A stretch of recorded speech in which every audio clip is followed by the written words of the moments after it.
네, 안녕하세요, 여러분. 오늘 우리가 함께 파헤쳐볼 이 분석 자료에 오신 것을 환영합니다. 흔히 환경운동이라고 하면 다들 손에 손잡고 하나의 똑같은 목소리를 낼 거라고 생각하기 쉽잖아요? 그런데 현실은 전혀 그렇지 않습니다. 오히려 지구를 구하는 방법을 두고 수많은 사상과 이데올로기들이 아주 치열하게 부딪히고 있거든요. 그래서 오늘은 이 파편화되고 복잡한 환경운동의 세계를 아주 명확하게 싹 다 해부해 볼 겁니다. 자, 그럼 본격적으로 한번 뛰어들어 볼까요? 오늘 우리가 짚고 넘어갈 5가지 핵심 주제입니다. 1번 시장 생태주의와 지속가능성, 2번 생태적 현대화론, 3번 사회생태주의, 4번 생태사회주의, 그리고 마지막 5번 사회적 생태 여성주의입니다. 지금의 자본주의 틀 안에서 어떻게든 고추 써보자는 온건한 개혁주의부터 아예 사회구조 자체를 싹 다 갈아엎자는 아주 급진적인 사상까지 이 넓은 이념적 스펙트럼을 오늘 저와 함께 쭉 따라가 보시죠. 자, 첫 번째 구역입니다. 시장 생태주의와 지속 가능성. 시장 생태주의의 핵심을 딱 꼬집어 보여주는 문장이 하나 있어요. 1987년 브룬트란트 보고서에서 처음 등장한 지속 가능한 발전이라는 개념인데요. 미래 세대의 가능성을 훼손하지 않으면서 현재 세대의 필요를 충족시킨다. 익숙하시죠? 사실 이게 경제 성장도 하고 환경도 보호하자는, 얼핏 보면 물과 기름 같은 두 마리 토끼를 다 잡아보려는 시도였어요. 당장 눈앞의 이익만 보지 말고 좀 길게 보자고 사람들을 설득하기 시작한 정말 엄청난 전환점이었죠. 자, 그런데 여기서 정말 흥미로운 점은요, 이 지속 가능한 발전이라는 말이 너무 애매하다는 거예요. 그러니까 코에 걸면 코걸이, 귀에 걸면 귀걸이인 셈이죠. 환경운동가들은 당연히 환경이 지속 가능해야 한다는 쪽에 힘을 팍 주는데, 정부나 기업들은 은근슬쩍 경제 성장이 지속 가능해야 한다는 식으로 해석을 해버리거든요. 이 단어 하나를 두고 서로 자기들 입맛에 맞게 끌어다 쓰고 있는 상황인 거죠. 그럼 이게 현실에서는 어떻게 굴러가고 있을까요? 탄소 배출권 거래제? 뉴스에서 많이 들어보셨죠? 온실가스 배출할 권리를 주식처럼 사고 파는 거예요. 철저하게 자본주의 시장 원리를 이용하는 거죠. 그런데 말입니다. 이 자료를 꼼꼼히 뜯어보면 아주 뼈아픈 경고가 나와요. 이런 식의 접근이 결국엔 자본력이 빵빵한 거대 기업들한테만 유리한 판을 깔아주고, 정작 기후변화 때문에 당장 오늘 내일 생존을 위협받는 가난한 사람들의 고통은 저 뒤로 밀려나 버릴 위험이 다분하다는 겁니다. 이어서 두 번째, 생태적 현대화론입니다. 이쪽도 시스템을 부수자는 입장은 아니에요. 마르텐 하이에르라는 학자가 이걸 3단계로 아주 잘 정리했는데요. 1단계는 그냥 기존 제도를 살짝 손보는 제도적 학습이고요. 2단계는 녹색 기술 같은 걸 만들어서 시장에서 살아남으려는 기술 관료적 접근이죠. 하지만 여기서 진짜 중요한 건 3단계입니다. 바로 문화 정치인데요. 생태 위기를 단순히 기술로 뚝딱 해결할 문제가 아니라 우리가 앞으로 어떤 사회를 살고 싶은가를 치열하게 논쟁하고 협상해야 하는 사회적 문제로 끌어올린 거죠. 자, 그럼 여기서 한 걸음 더 나아가 볼까요? 지금까지는 시장이나 제도를 어떻게든 고쳐서 써보자는 입장들이었잖아요.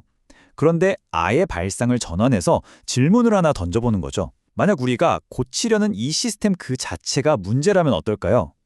여기서부터는 이야기의 스케일이 확 달라집니다. 보수적인 해법에서 아주 혁명적인 사상들로 넘어가게 되는 거죠.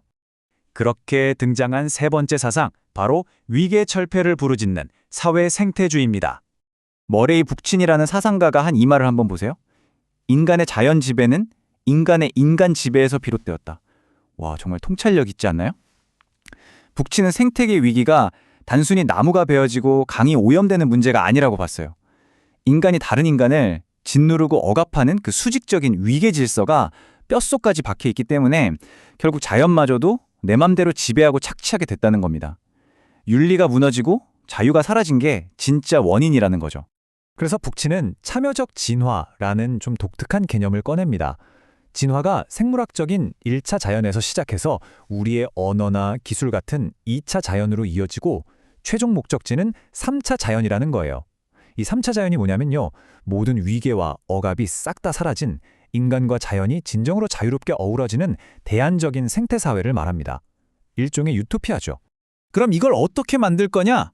이들의 해법은 아주 화끈합니다.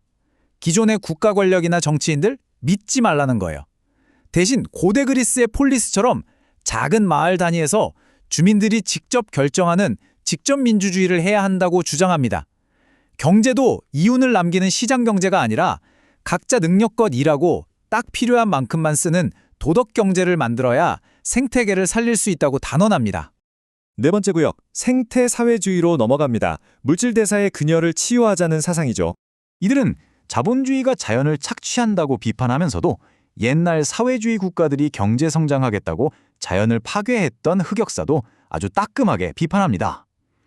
특히 존 벨라미 포스터 같은 학자들은 마르크스주의를 새롭게 해석해서 물질대사의 균열이라는 개념에 집중해요. 말이 좀 어렵죠?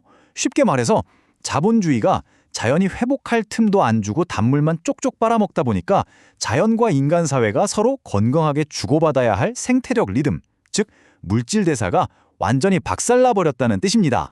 이걸 한나 아렌트의 세계 소외라는 말로도 설명하는데요. 석탄, 석유 막 펑펑 쓰기 시작한 그 화석혁명 이후로 어떻게 됐죠? 우리는 자연이라는 진짜 세계와 직접 살무대끼며 교감하는 능력을 완전히 잃어버렸어요. 자연에서 완전히 소외되어버린 거죠. 그러니까 이들은 단순히 경제제도 몇 개 고치는 걸로는 택도 없고 인간과 자연이 맺는 관계 자체를 혁명적으로 뒤집어야 한다고 목소리를 높입니다. 드디어 마지막 5번째 사상입니다. 억압의 종식을 외치는 사회적 생태 여성주의입니다. 이 사상은 생태주의, 사회주의, 페미니즘을 하나로 싹 묶어버립니다. 자연 파괴, 계급 착취, 여성 억압, 이 세 가지가 결국 누군가가 누군가를 지배하려는 이분법적 사고방식이라는 한 뿌리에서 나왔다고 보는 거거든요. 이 표가 그걸 아주 기가 막히게 보여주는데요. 예전에는 여성이 생명을 잉태하니까 본질적으로 자연이랑 더 가깝다. 이런 낭만적인 얘기들을 했단 말이죠. 근데 오늘 다루는 사회적 생태여성주의는 아니 그거야말로 가부장제가 만든 또 다른 고정관념이야 하면서 이런 본질주의를 아주 단호하게 걷어차버립니다. 이들의 목표는 정말 방대합니다. 여성해방, 자연해방, 그리고 제3세계에 대한 착취 근절까지 싹 다 이뤄내야 한다는 거예요. 여기서 주목할 점은요. 이 억압 없는 세상을 만들려면 여성뿐만 아니라 남성들도 다 같이 서로를 보살피고 돌보는 생태윤리를 장착해야 한다고 강조한다는 점입니다. 끝없는 이윤과 탐욕을 채우는 게 아니라 진짜 평범한 사람들의 필요를 채워주는 새로운 사회가 되어야만 자연과도 공존할 수 있다는 거죠. 자, 오늘 우리는 기존 시스템을 온건하게 고쳐 쓰자는 시장 생태주의부터 세상의 룰 자체를 엎어버리자는 사회적 생태 여성주의까지 정말 다채로운 환경 이데올로기의 스펙트럼을 쭉 탐험해봤습니다. 오늘 이야기를 마무리하면서 여러분께 이 질문을 하나 꼭 던지고 싶네요. 벼랑 끝에 몰린 지구를 구하기 위해서 우리는 지금의 시장을 똑똑하게 개혁해야 할까요? 아니면 위계와 착취의 구조를 부수고 사회 그 자체를 완전히 재창조해야 할까요? 여러분은 어느 쪽이 더 와닿으시나요? 한번 고민고민 생각해 보시길 바라면서 오늘 분석은 여기서 마치겠습니다. 함께해 주셔서 감사합니다.